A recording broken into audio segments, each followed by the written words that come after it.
My dear students, Dr. James Taylor Ken രചിച്ച lectures on homoeopathic മെറ്റീരിയ മെഡിക്ക എന്ന പുസ്തകത്തെ ആധാരമാക്കിയുള്ള ഈ പ്രോഗ്രാമിലേക്ക് നിങ്ങൾക്ക് ഏവർക്കും വീണ്ടും സ്വാഗതം.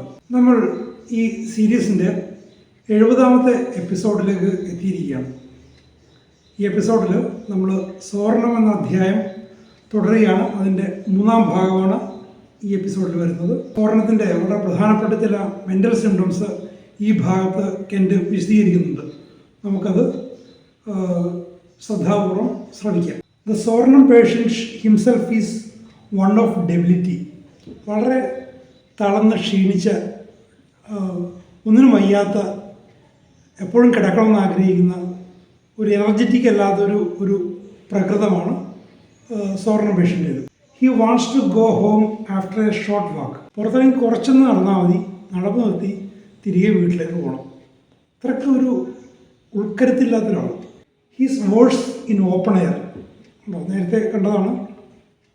ഓപ്പൺ എയറിൽ സോർണം പേഷ്യൻ്റെ അവസ്ഥ മോശമാകും. He cannot breathe in open air, cannot breathe while he standing up, wants to go home and lie down so that he can breathe. Open എയറിൽ നടക്കുമ്പോൾ, എഴുന്നേറ്റ് നിൽക്കുമ്പോൾ പോലും ശ്വാസം എടുക്കാൻ ബുദ്ധിമുട്ടുന്നൊരവസ്ഥ. അത്രയ്ക്ക് വീക്കായ അവസ്ഥ. അയാളുടെ ലങ്സ് വീക്കാണ്, അയാളുടെ കോൺസ്റ്റിറ്റ്യൂഷൻ മൊത്തത്തിൽ വീക്കാണ്. പുറത്തിറങ്ങിയോ തുറന്ന വായിൽ എല്ലാവർക്കും പൊതുവേ ആൾക്ക് ഇഷ്ടമാണ് പുറത്തിറങ്ങി ഓപ്പൺ എയറിൽ നടക്കാൻ. പക്ഷേ സോർണം പേഷ്യൻ്റ് പുറത്തിറങ്ങി നടക്കാനും എഴുന്നേറ്റ് നിൽക്കാൻ പോലും ഇഷ്ടമല്ല. അയാൾ തിരികെ വീട്ടിൽ പോകണം, കിടക്കണം. വീട്ടിൽ തിരികെ പോകണം, ശ്വാസം എടുക്കാൻ വേണ്ടി കിടക്കണം എന്നുള്ളത് ഇറ്റാലിക്സിലാണ് പറഞ്ഞത്. വളരെ പ്രധാനപ്പെട്ട മാർക്കഡായിട്ടുള്ളൊരു അവസ്ഥയാണ്. Asthma or cardiac dyspnoea, when the patient wants to go home and lie down so that he can breathe. Asthmatic അല്ലെങ്കിൽ കാർഡിയാക് ഡിസ്നിയ എന്നുള്ള അവസ്ഥയിലാണ് ഇതേപോലെ പേഷ്യൻറ്റിന് വീട്ടിൽ പോകണം, കിടക്കണം എന്നുള്ള അവസ്ഥ വരുന്നത്. അത് ആ ഒരു കണ്ടീഷൻ്റെ ആസ്മയുടെ ഒരു പൊതുവായിട്ടുള്ള അവസ്ഥയാണ്. അപ്പോൾ ആസ്മാറ്റിക് പേഷ്യൻസിന് വളരെയധികം ഉപകരിക്കുന്നൊരു ഔഷധമാണ് സോർണം. അതിൻ്റെ ജനറൽ കണ്ടീഷൻസ് എഗ്രി ചെയ്ത് വരികയാണെങ്കിൽ. Usually this condition is relieved by sitting up and from the open air. പക്ഷേ ഈ ഒരു അവസ്ഥ പൊതുവെ എഴുന്നേറ്റിരിക്കുമ്പോഴും ഓപ്പൺ എയറിലുമാണ് റിലീഫ്. പൊതുവെ നിങ്ങളുടെ അനുഭവത്തിലും അങ്ങനെ ആയിരിക്കും. കിടക്കുമ്പോൾ പ്രശ്നം ഉണ്ടാകുന്നു, എഴുന്നേറ്റിരിക്കുമ്പോൾ ശ്വാസം എടുക്കാൻ പറ്റും. ചുമ ഉണ്ടെങ്കിൽ ചുമക്കൊരു റിലീഫ് കിട്ടും. പൊതുവെ അങ്ങനെയാണ്. വിശേഷം പ്രായമായവരെയൊക്കെ എൻ്റെ വീട്ടിലൊക്കെയുള്ള പ്രായമായ ആളുകളെയൊക്കെ ശുശ്രൂഷിക്കുമ്പോൾ ഒന്ന് എഴുന്നേറ്റിരിക്കുമ്പോഴാണ് അവർക്ക് ഈ ശ്വസന കാര്യങ്ങളിൽ ചുമയിലൊക്കെ ഒരു റിലീഫുള്ളത്. പക്ഷേ സോർണത്തിൻ്റെ ആ കാര്യത്തിൽ നേരെ വിപരീതമാണ്. Not so with psorinum. He wants a warm place and to lie down and to be let alone. ഈ ഒരു പൊതുസ്ഥിതിയല്ല സോർണം പേഷ്യൻ്റുള്ളത്. അയാൾക്ക് വീട്ടിൽ പോകണം, ഒരു ചൂടുള്ള ചുറ്റുപാട് വേണം, കിടക്കണം, അയാൾ വെറുതെ വിടണം, തനിയെ വിടണം. ആരും കൂടെ നിന്ന് വിശേഷം തിരക്കി ശുശ്രൂഷിക്കുന്നത് ഇഷ്ടമല്ല. അങ്ങനത്തെ ഒരു വിചിത്രമായിട്ടുള്ള അവസ്ഥയാണ് psorinum patient. Psorinum is slow down in all of its functions, a state of paralytic weakness. എല്ലാ ഫങ്ഷൻസിലും ഒരു മന്ദീഭവിച്ച അവസ്ഥ, എല്ലാ പ്രവർത്തനങ്ങളും വൈറ്റൽ ഫങ്ഷൻസൊക്കെ മന്ദീഭവിച്ച അവസ്ഥ, ഒരു സ്ലോ ഡൗൺ കണ്ടീഷൻ. പാരാറ്റിക് വീക്ക്നെസ്, ഒരു തളർച്ചയിലേക്ക്, പക്ഷാഘാതത്തിലേക്കൊക്കെ പോകുന്ന ഒരു കണ്ടീഷൻ. പക്ഷാഘാതം വന്നൊരു രോഗിക്ക് ഈ സോർണം ഉപകരിച്ചിട്ടുള്ള സംഭവം ഞാൻ പറയാം. He does not rally after a fever. His digestion is slow. The stool is normal, it requires a great effort to expel it. The bladder is full of urine, yet it passes slowly and he feels that some remains. He can never finish stool or urination. He has to go back several times. ഈ ഒരു functions മന്ദീഭവിച്ച ഒരവസ്ഥ ഒന്ന് വിശദീകരിച്ച് പറയാം. ഒരു പനിക്ക് ശേഷം അയാൾ നോർമൽ അവസ്ഥയിലേക്ക് പെട്ടെന്ന് തിരിച്ചു വരുന്നില്ല. അയാളുടെ ദഹനം വളരെ സാവകാശമാണ്. സ്റ്റൂള് നോർമലാണ്, പക്ഷേ എക്സ്പെൽ ചെയ്യാൻ പ്രയാസം. യൂറിൻ നോർമലാണ്, എക്സ്പെൽ ചെയ്യാൻ പ്രയാസം. വീണ്ടും വീണ്ടും പോകാനുള്ള തോന്നൽ. ബവൽസ് ക്ലിയർ ചെയ്യാനോ ബ്ലാഡർ എംപ്റ്റി ചെയ്യാനോ പലതവണ ആവർത്തിച്ച് പോകണമെന്ന് തോന്നൽ. Although the stool is soft and perfectly normal, it cannot be expelled at one sitting. Stool വളരെ നോർമലാണ്, സോഫ്റ്റാണ്, പക്ഷേ ഒറ്റ ഇരിക്കുന്നത് പോയി തീരില്ല. അതിനെ എക്സ്പെൽ ചെയ്യാനുള്ള ഒരു ഫങ്ഷൻ സ്ലോ ഡൗൺ ആണ്. A psoric patient comes down with typhoid. The typhoid has been arrested or has run its course and it is time for convalescence. അപ്പോൾ ഒരു സോറിക് പേഷ്യൻറ്റിന് ടൈഫോയിഡ് വന്നു, ടൈഫോയിഡിനെ കൺട്രോൾ ചെയ്തു, അല്ലെങ്കിൽ ടൈഫോയിഡിൻ്റെ കോഴ്സ് പൂർത്തിയാക്കി, പക്ഷേ രോഗി നോർമൽ കണ്ടീഷനിലേക്ക് തിരിച്ചു വരുന്നില്ല. പനിയുടെ അവസരം നേരത്തെ പറഞ്ഞ പോലെ ഒരു കൺവാൾസൻസ് നടക്കുന്നില്ല. അപ്പോൾ അതിൻ്റെ ഒരു ആരോഗ്യസ്ഥിതി വീണ്ടെടുക്കാൻ പറ്റായ സോറിക് പേഷ്യൻറ്റിൻ്റെ ഒരു അവസ്ഥയാണ് അത്. ഈ സോർണത്തിൽ അതുണ്ട്. The fever has subsided, but the patient has no appetite. He does not convulse. He wants to lie down and does not desire to be moved. He swerves from sitting up, lies upon his back. He has troublesome breathing and lies with his arms abducted from his side, thrown across the bed. This relieves his breathing and allows the chest to operate properly. So tired and so weak. One dose of Sornum will cause a reaction, stop his sweat, increase his appetite, cause better breathing. അപ്പോൾ കൺവാൾസൻസ് ഇല്ലാത്തൊരവസ്ഥ. പനി കഴിഞ്ഞു, പനി മാറി, typhoid വന്നു, അതിൻ്റെ course run ചെയ്തു, അല്ലെങ്കിൽ അത് കൺട്രോൾ ചെയ്തു, മാറി. പക്ഷേ ആരോഗ്യസ്ഥിതിക്ക് തിരിച്ചു വരുന്നില്ല, ദഹനം ശരിയാവുന്നില്ല, വിശപ്പ് കിട്ടുന്നില്ല. കണ്ടു, അയാളുടെ ബ്രീത്തിങ് പ്രശ്നമാണ്. അയാൾക്ക് എഴുന്നേറ്റിരുന്നാൽ റിലീഫില്ല, കിടക്കണം. അപ്പോൾ കിടന്നാൽ റിലീഫ് എന്നുള്ളതിനെ ഒന്ന് ഇപ്പോൾ എന്നോട് വിശദീകരിക്കുന്നുണ്ട്. എങ്ങനെയാണ്? കൈ ഇങ്ങനെ വിരിച്ച് പിടിച്ച്, കട്ടിലിങ്ങനെ മറ്റാരും കിടക്കാൻ പറ്റത്തില്ല, കൈ വിരിച്ച് പിടിച്ച് കിടക്കണം. കൈ വിരിച്ച് കിടന്നാലാണ് അയാൾക്ക് റിലീഫുള്ളത്. അത് സോർണത്തിൻ്റെ ഒരു ടിപ്പിക്കൽ കണ്ടീഷനാണ്. അപ്പം അങ്ങനെ കിടന്നാലേ അയാളുടെ ലങ്സ് പ്രോപ്പറായിട്ട് ഓപ്പറേറ്റ് ചെയ്യുന്നുള്ളൂ. അത്രയ്ക്ക് വീക്കാണ് അയാൾ. അപ്പോൾ ആ ഒരു അവസ്ഥയിൽ ഒരു ഡോസ് സോർണം കൊടുത്താൽ അയാളുടെ വൈറ്റൽ റിയാക്ഷൻ ഉണ്ടാകും. ഒരു ഡോസ് കൊടുത്താൽ ഉണ്ടാകും എന്നൊക്കെ എന്ന് പറയുന്നു. അപ്പോൾ അയാളുടെ അമിതമായിട്ടുള്ള വേർപ്പ് നിൽക്കുന്നു, അയാളുടെ വിശപ്പ് വർദ്ധിക്കുന്നു, ബ്രീത്തിങ് ശരിയാവുന്നു. ഉണ്ട്. സോർണത്തിൻ്റെ ജനറൽ കണ്ടീഷൻ എഗ്രി ചെയ്യുകയാണെങ്കിൽ ഒറ്റ ഡോസ് സോർണം കൊടുത്തു കഴിഞ്ഞാൽ രോഗശാന്തി, ആരോഗ്യാവസ്ഥയിലേക്ക് തിരിച്ചു വരവ് വേഗത്തിലാകുന്നു. The Sornum complex of symptoms is one in which remedies cause improvement but a short time, and then the symptoms change and another remedy must be selected. അപ്പോൾ symptoms ഇങ്ങനെ change ചെയ്ത് ഒരു തരം ഒളിച്ചുകളി നടക്കുന്നൊരവസ്ഥ. ഡോക്ടറും രോഗാവസ്ഥയും തമ്മിൽ ഒളിച്ചുകളി നടത്തുന്നൊരവസ്ഥ. ഒരു വെൽ സെലക്ടഡ് മരുന്ന് കൊടുത്തു, കുറച്ച് സമയം ആക്ട് ചെയ്തു, ആക്ഷൻ നിന്നു, സിംറ്റംസ് മാറി, അപ്പോൾ വേറെ മരുന്ന് സെലക്ട് ചെയ്യേണ്ടി വരുന്നു, വീണ്ടും പഴയ അവസ്ഥ വരുന്നു. അത് സോറയുടെ ഒരു അവസ്ഥയാണ്, ഒളിച്ചു കളിക്കുന്നൊരവസ്ഥ. It is a state of feeble reaction. Vital reaction വളരെ ഫീബിളാകുന്നതാണ്. ഒരു വെൽ സെലക്ടഡ് റെമഡി കൊണ്ട് വൈറ്റൽ റിയാക്ഷൻ ശരിക്കും നടന്നു കഴിഞ്ഞാൽ അയാൾ ആരോഗ്യാവസ്ഥയിലേക്ക് വരണം. പക്ഷെ ഇവിടെ അത് വരുന്നില്ല, അയാളുടെ വൈറ്റൽ റിയാക്ഷൻ ഫീബിളാണ്. ഇനി mental symptoms. The mental symptoms present some strong features. Sadness, hopelessness. He sees no light breaking through the clouds above his head. All is dark about him. ജീവിതത്തിൽ പ്രതീക്ഷ നഷ്ടപ്പെടുന്നൊരവസ്ഥ. എങ്ങനെ നോക്കിയാലും ഇരുട്ടാണ്. തലയ്ക്ക് മുകളിൽ മേഘാവൃതമായ അന്തരീക്ഷം എന്ന് പറയുന്നത് അതിൽ പ്രകാശം കാണാൻ സാധിക്കില്ല. പ്രകാശമുണ്ട്, പ്രത്യാശയുണ്ട്, പ്രതീക്ഷയ്ക്ക് കാരണമുണ്ട്, പക്ഷേ ഇയാൾക്ക് കാണാൻ പറ്റുന്നില്ല. അയാൾ നോക്കുമ്പോൾ എല്ലാം ബ്ലീക്കാണ്, എല്ലാം വളരെ ഡാർക്കാണ്. അയാളുടെ മാനസികാവസ്ഥ അതാണ്, പ്രതീക്ഷയില്ലാത്ത മാനസികാവസ്ഥ. He thinks his business is going to be a failure, that he is going to the poor house, that he has sinned away his day of bliss. കേട്ടോ, ഇതൊരു വിചിത്രമായിട്ടുള്ള അവസ്ഥ. നല്ല കാലം മുഴുവൻ വെറുതെ തെറ്റും ചെയ്ത് നശിപ്പിച്ച് കളഞ്ഞു. അയാളുടെ ബിസിനസ് നശിക്കാൻ പോവുകയാണ്, ഭാവിയില്ല. Going to the poor house. Poor house എന്ന് പറയുന്നത് ഇപ്പം ആ ഒരു വാക്ക് പറയില്ല. പണ്ട് കേരളത്തിലും പുവർ ഹൗസുകളുണ്ടായിരുന്നു. പാവപ്പെട്ട വീട്ടിലെ പ്രത്യേകിച്ച് കുട്ടികളെയാണ്, അല്ലെങ്കിൽ ബിസിനസ് തകർന്നവരെയൊക്കെ കൊണ്ടാക്കുന്ന സ്ഥലത്ത് പൂർ ഹൗസ് എന്ന് പറയും. ഇപ്പോൾ അങ്ങനത്തെ വാക്കുകൾ പറയാൻ പാടില്ല. അപ്പോൾ പൂർ ഹൗസിലേക്ക് പോകണം. ബിസിനസ് നല്ല സ്ഥിതിയാണ്, പക്ഷേ ഞാൻ പൂർ ഹൗസിലേക്ക് പോകേണ്ടി വരും എന്നുള്ള ചിന്ത.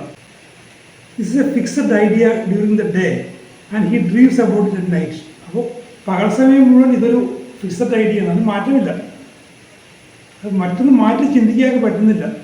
ബിസിനസ് തകരാൻ പോയാൽ നല്ല കാലം മുഴുവൻ ഇവിടെ നശിപ്പിച്ച് കളഞ്ഞാൽ ഇരിക്കും. രാത്രിയാകുമ്പോൾ ഉറങ്ങിയാലും അതിനെപ്പറ്റി അത് സ്വപ്നം കാണും. ഊണിന് ഉറക്കത്തിലും അത് തന്നെ തലച്ചോറ് അതിലാണ് കോൺസെൻട്രേറ്റ് ചെയ്യുന്നത്. Overwhelming sadness, dejection. He takes no joy in his family. Feels that these things are not for him. No. Sadness, ദുഃഖം, നിരാശ. അയാളുടെ കുടുംബത്തിലായാലും സന്തോഷം കണ്ടെത്താൻ പറ്റുന്നില്ല.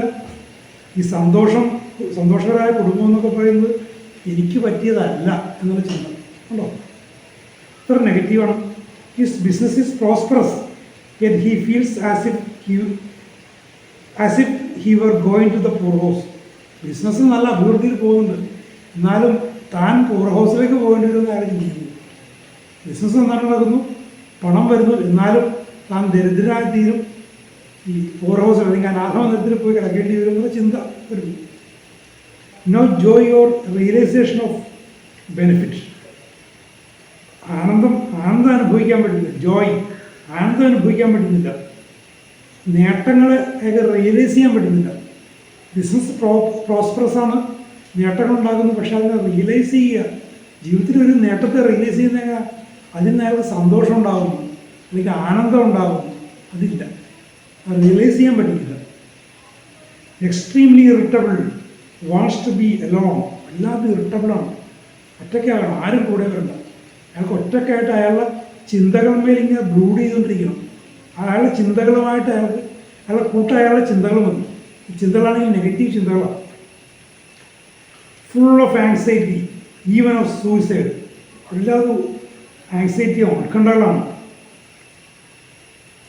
നിരാശയെക്കുറിച്ച്, എന്താ പറയുക, ആത്മഹത്യയെക്കുറിച്ചുള്ള ചിന്തകൾ, ആത്മഹത്യയെക്കുറിച്ച് ചിന്തിക്കുന്നു. He does not want to be washed. കുളിക്കാൻ ഇഷ്ടമാണ്, കുളി പോലും ഇഷ്ടമല്ല. വളരെ വിചിത്രമായിട്ടുള്ള അവസ്ഥയാണ്. ഡിസ്പെയർ ഓഫ് റിക്കവറി ഇഫ് സിക്ക്. രോഗാവസ്ഥകളുണ്ടെങ്കിലോ എനിക്ക് റിക്കവറി ഇല്ലെന്ന് ചിന്ത, എനിക്ക് രോഗം വന്നുപോയല്ലോ എന്ന് ചിന്ത ഉണ്ടോ? ഇത്രമാത്രം വിചിത്രമായ അവസ്ഥകളാണ്. Though there is no eruption at night, he is driven to despair by the continued itching. രാത്രിയാകുമ്പോൾ ഇറപ്ഷൻസ് ഉണ്ടാകുന്നില്ല, പക്ഷേ ഇച്ചിങ്ങനെ തുടർച്ചയായിട്ട് നിൽക്കുകയാണ്. അങ്ങനെ രാത്രിയും ഇച്ച് മാറാത്തതുകൊണ്ട് അയാൾക്ക് ഡിസ്പയർ, അയാൾക്ക് നിരാശ ഉണ്ടാകും. എന്തിനെക്കുറിച്ച് അയാൾക്ക് നിരാശയാണ്. If he throws the covers off, then he becomes chilly. If he covers up, then there is itchy. വളരെ മിസറബിളായിട്ടുള്ള അവസ്ഥയാണ്. ഈ ഇച്ചിങ് കാരണം അയാളുടെ പുതപ്പ് നീക്കിക്കഴിഞ്ഞാൽ അയാൾക്ക് തണുപ്പ് സഹിക്കാൻ പറ്റുന്നില്ല, ചില്ലിയായിത്തീരും. പുതച്ചു കഴിഞ്ഞാൽ ഇച്ചിങ് വരും, ഒരു തരത്തിലും പറ്റുന്നില്ല. Sensitive to cold, yet the skin is worse from heat. ഉണ്ടോ? ഇത് തന്നെ അവസ്ഥ. കോൾഡിനോട് സെൻസിറ്റീവാണ്, പക്ഷേ പുതച്ച് ചൂടായി കഴിഞ്ഞാൽ ഇച്ചിങ് വരും. Tingling, itching, formication, crawling like ants running over the surface as of insects in the skin. ഉണ്ടോ? ആള് തണുപ്പിനോട് സെൻസിറ്റീവാണ്, പക്ഷേ സ്കിന്നിൻ്റെ അവസ്ഥ ചൂടിൽ നിന്ന് വേഴ്സാകുകയാണ്. ടിംഗ്ലിങ്, ഇച്ചിങ്, ഫോർമിക്കേഷൻ, സ്കിന്നിൽ ഒത്തിരി പ്രശ്നങ്ങളാണ്. Crawling like ants running over the surface. പുള്ളിയുടെ മേലെ കൂടി ഉറുമ്പിങ്ങനെ ഇരിക്കുന്ന പോലത്തെ അവസ്ഥ. ഈ സ്കിന്നിൻ്റെ അകത്ത് കീടങ്ങൾ, പ്രാണികൾ കയറിയ പോലുള്ള അവസ്ഥ. ഞാൻ നേരത്തെ ഒരു പാരലിസിസിൻ്റെ കാര്യം പറഞ്ഞില്ലേ, അത് ആ കോവിഡ് കഴിയാറായ ഒരു അവസ്ഥയിലാണ്. അപ്പോൾ കമ്മ്യൂണിക്കേഷനൊക്കെ കാര്യമായിട്ടില്ല. എൻ്റെ ഒരു സുഹൃത്താണ്, പണ്ടെൻ്റെ കൂടെ പഠിച്ച ഒരാളാണ്. അയാൾക്ക് പക്ഷാഘാതം ഉണ്ടായി. ഒരു കൊള്ളാവുന്നൊരു ഹോസ്പിറ്റലിൽ കൊണ്ടുപോയി. പക്ഷാഘാതം മാറി, തിരിച്ചു വന്നു. തിരിച്ചു വന്ന ശേഷം എന്നെ വിളിക്കുന്നത്. അപ്പോൾ 6 ലക്ഷത്തോളം രൂപ എൻ്റെ ട്രീറ്റ്മെൻറ്റ് ചിലവായി. അപ്പോൾ വീണ്ടും ഇത് വരാൻ സാധ്യതയുണ്ട്. ഇത് വീണ്ടും വരുമ്പോൾ ഉണ്ടാകാവുന്ന ചില സൂചനകൾ പറഞ്ഞു കൊടുത്തിട്ടുണ്ട്. സംസാര വൈകല്യം, കൈക്ക് ബലക്കുറവ്, ചുണ്ട് കോടിപ്പോകൽ, കൂട്ടത്തിൽ ഈ തൊലിയുമേലിങ്ങനെ ക്രോളിങ് സെൻസേഷൻ പറഞ്ഞു. ഒന്ന് രണ്ട് മാസം കഴിഞ്ഞപ്പോൾ ഒരു ദിവസം അതിരാവിലെ എന്നെ വീണ്ടും വിളിച്ചു. രാത്രി ഈ പറഞ്ഞ പോലെ ക്രോളിങ് സെൻസേഷൻ ഉണ്ടായി, ഉറങ്ങാൻ പറ്റിയില്ല. ഇങ്ങനെ തൊലിയുടെ അടിയിൽ പുഴുവരിക്കുന്ന പോലെ ഉള്ളൊരു ഫീല്. ഞാൻ അപ്പം തന്നെ അയാളുടെ വീടിന് പരിസരത്തുള്ളൊരു എൻ്റെ ഒരു സുഹൃത്തായുള്ള ഹോമിയോ ഡോക്ടറെ വിളിച്ച് കാര്യം പറഞ്ഞു, ചെല്ലാൻ പറഞ്ഞു. ക്ലിനിക്ക് തുടങ്ങുന്നതിന് മുമ്പ് തന്നെ വീട്ടിൽ ചെല്ലാൻ പറഞ്ഞു. അങ്ങനെ ചെന്നു, കേസെടുത്ത് എന്നോട് കാര്യം ഏത് മരുന്നാണെന്ന് എന്നോട് പറഞ്ഞു. സ്വർണ്ണമാണ് സെലക്ട് ചെയ്തത്. സ്വർണ്ണം കൊടുത്ത് ആ ക്രോളിങ് സെൻസേഷൻ മാറുകയും ചെയ്തു. ഇപ്പോൾ ഈ അടുത്ത ദിവസങ്ങളിൽ എന്നെ വിളിച്ചിരുന്നു. ക്രോളിങ് പറ്റുന്നതല്ല, ഇപ്പോഴത്തെ അവസ്ഥ ഈ നേരത്തെ പറഞ്ഞ ഡിജക്റ്റഡ് കണ്ടീഷനാണ്. അത്യാവശ്യം പൈസയുണ്ട് കുടുംബത്തിൽ, ജോലിയെടുക്കാതെ തന്നെ ജീവിക്കാൻ തക്ക ഫിക്സഡ് ഡിപ്പോസിറ്റുകളുണ്ട്. പക്ഷേ മരിച്ചാൽ മതി എന്നാണ് പറയുന്നത്. ഡിജക്റ്റഡാണ്. ഇനി എന്ത്, ജീവിച്ചിട്ട് എന്ത് എന്നുള്ളൊരവസ്ഥയാണ് ഈ അടുത്ത ദിവസങ്ങളാണ്. അപ്പം എനിക്ക് തോന്നി വീണ്ടും അടുത്ത ഡോസ് ചെയ്യാനുള്ള സമയമായി. അങ്ങനെ ഞാൻ ഡോക്ടറെ പോയി കാണാൻ പറഞ്ഞിട്ടുണ്ട്.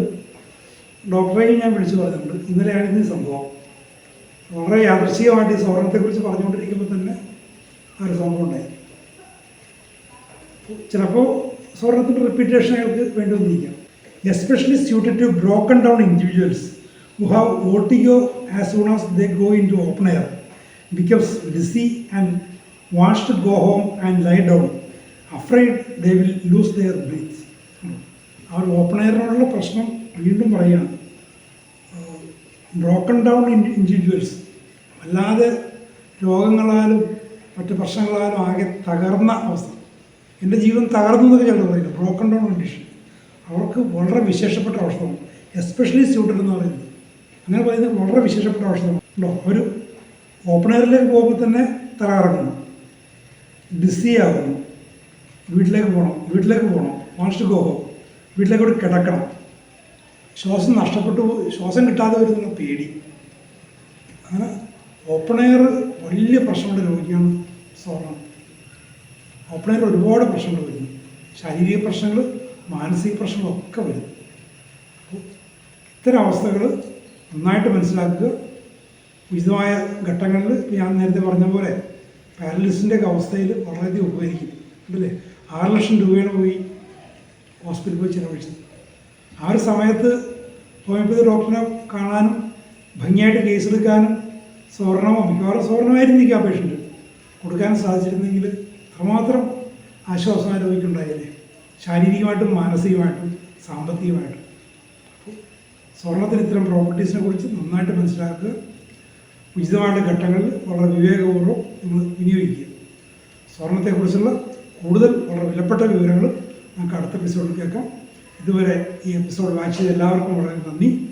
ഈ പ്രോഗ്രാം ഇനിയും സബ്സ്ക്രൈബ് ചെയ്യാത്തവരുണ്ടെങ്കിൽ ദയവായി സബ്സ്ക്രൈബ് ചെയ്യുക, മറ്റ് സുഹൃത്തുക്കളെ പരിചയപ്പെടുത്തുക. ഈ സ്വർണ്ണം പോലുള്ള ഔഷധങ്ങളുടെ മൂല്യങ്ങളെക്കുറിച്ച് സുഹൃത്തുക്കളെ പറഞ്ഞ് മനസ്സിലാക്കുക. കൂടുതൽ അറിയാനുള്ളൊരു അവസരമായിട്ട് ഇതിനെ കാണുക. കൂടുതൽ സ്റ്റുഡൻസിലേക്ക് ഇത് എത്തിക്കാൻ വേണ്ടുന്ന കാര്യങ്ങൾ നിങ്ങൾ ചെയ്യുക. Thank you very much for watching.